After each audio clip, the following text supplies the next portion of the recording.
ಬರಿದಾಯ್ತು ಭೀಮೆಯ ಒಡಲು. ಜಲ ಸಂಕಟದ ದಿಗಿಲು ಹೆಚ್ಚಾಗ್ತಾ ಇದೆ. ಮುಂಗಾರು ಆರಂಭ ಆದ್ರೂ ಕೂಡ ರಾಜ್ಯದಲ್ಲಿ ಮಳೆ ಬಂದಿಲ್ಲ. ಬರಿದಾಯ್ತು ಭೀಮೆಯ ಒಡಲು. ಜಲ ಸಂಕಟದ ದಿಗಿಲು. ಮುಂಗಾರು ಆರಂಭ ಆದ್ರೂ ರಾಜ್ಯದಲ್ಲಿ ಬಾರದ ಮಳೆ. ಕಲಬುರಗಿಯಲ್ಲಿ ಜಲಕ್ಷಾಮ, ಅನ್ನದಾತನಿಗೆ ಬರದ ಭೀತಿ. ಕಲಬುರಗಿ ಜಿಲ್ಲೆಯ ಜೀವನಾಡಿಯಾಗಿರುವ ಭೀಮಾ ನದಿ ಮಹಾರಾಷ್ಟ್ರದಿಂದ ಕಲಬುರಗಿಗೆ ಹರಿಯೋ ಭೀಮೆ, ಕಬ್ಬು ಸೇರಿ ಇತರೆ ಬೆಳೆಗಳು ಒಣಗುವ ಆತಂಕದಲ್ಲಿ ರೈತರಿದ್ದಾರೆ. ಇತ್ತ ದತ್ತಾತ್ರೇಯ ಭಕ್ತರಿಗೆ ಪುಣ್ಯ ಸ್ನಾನಕ್ಕೂ ನೀರಿಲ್ಲ.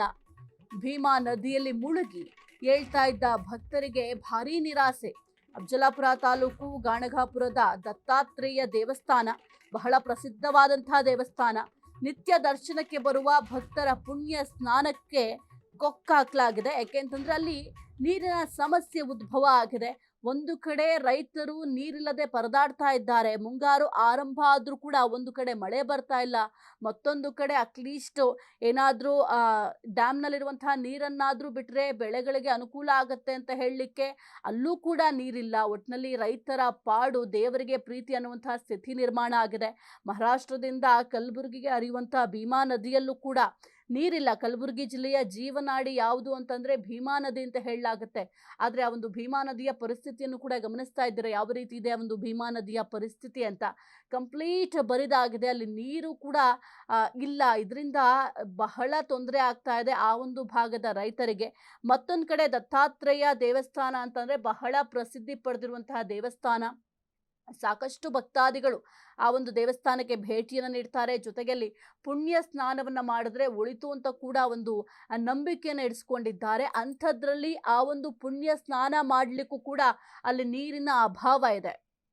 ಕುರಿತು ಹೆಚ್ಚಿನ ಮಾಹಿತಿ ನೀಡ್ತಾರೆ ನಮ್ಮ ಪ್ರತಿನಿಧಿ ಪುರುಷೋತ್ತಮ್. Very good morning. ಸದ್ಯಕ್ಕೆ ಭೀಮಾ ನದಿಯನ್ನ ಕಲಬುರಗಿ ಜಿಲ್ಲೆಯ ಜೀವನಾಡಿ ಅಂತ ಹೇಳಲಾಗತ್ತೆ. ಆದ್ರೆ ಈಗ ಭೀಮೆಯ ಒಡಲು ಬರಿದಾಗಿದೆ. ಒಂದು ಕಡೆ ರೈತರು ಪರದಾಡ್ತಾ ಇದ್ದಾರೆ, ಮತ್ತೊಂದು ಕಡೆ ಪುಣ್ಯ ಸ್ನಾನಕ್ಕೂ ಕೂಡ ಈಗ ಬಹಳ ತೊಂದರೆ ಆಗ್ತಾ ಇದೆ. ಸದ್ಯದ ಪರಿಸ್ಥಿತಿಯಲ್ಲಿ ಯಾವ ರೀತಿ ಇದೆ? ನಿಜಕ್ಕೂ ಏನು ಕಲಬುರಗಿ ಜಿಲ್ಲೆಯಲ್ಲಿ ಮುಂಗಾರು ಮಳೆಯ ಒಂದು ಕೊರತೆ ಸಾಕಷ್ಟು ಇದೆ ಅಂತ ಹೇಳ್ಬೋದು. ಯಾಕಂತಂದ್ರೆ ಸುಮಾರು ಒಂದು ತಿಂಗಳಾದ್ರೂ ಕೂಡ ಜಿಲ್ಲೆಗೆ ಮುಂಗಾರಿನ ಆರ್ಭಟ ಆಗಿಲ್ಲ. ಹೀಗಾಗಿ ಮಹಾರಾಷ್ಟ್ರದಲ್ಲಿ ಕೂಡ ಮಳೆ ಆಗ್ತಿದೆ. ಆದ್ರೂ ಕೂಡ ಭೀಮಾ ನದಿ ಸಾಕಷ್ಟು ರೀತಿಯಾಗಿ ಬರಿದಾಗಿದೆ ಅಂತ ಹೇಳ್ಬೋದು.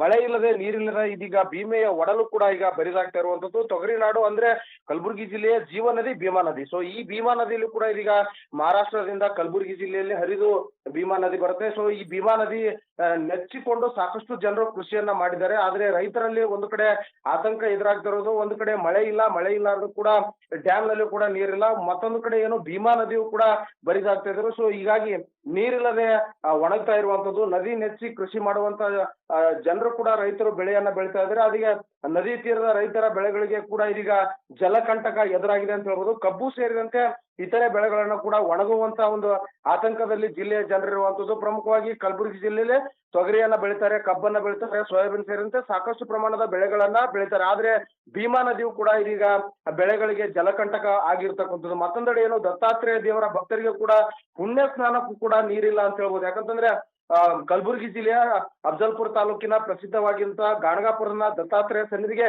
ಸಾಕಷ್ಟು ಜನರು ಏನೋ ಪ್ರವಾಸಕ್ಕೆ ಬರ್ತಾರೆ. ಮತ್ತು ಏನು ದತ್ತನ ಸನ್ನಿಧಿಗೆ ಕೂಡ ಬರ್ತಕ್ಕಂಥ ಜನರಿಗೆ ಇದೀಗ ಸ್ನಾನ ಮಾಡೋಕ್ಕೂ ಕೂಡ ನೀರಿಲ್ಲ ಅಂತಕ್ಕಂಥದ್ದು. ಭೀಮಾ ನದಿಯಲ್ಲಿ ಮುಳುಗಿ ಹೇಳುತ್ತಿದ್ದಂತ ಭಕ್ತರಿಗೆ ಇದೀಗ ತಂಬಿಗೆಯಿಂದ ಸ್ನಾನ ಮಾಡಿಕೊಂಡು ಪುಣ್ಯ ಸ್ನಾನವನ್ನ ಮಾಡಿಕೊಂಡು ಹೋಗುವಂತ ಪರಿಸ್ಥಿತಿ ಎದುರಾಗಿರುವಂತದ್ದು.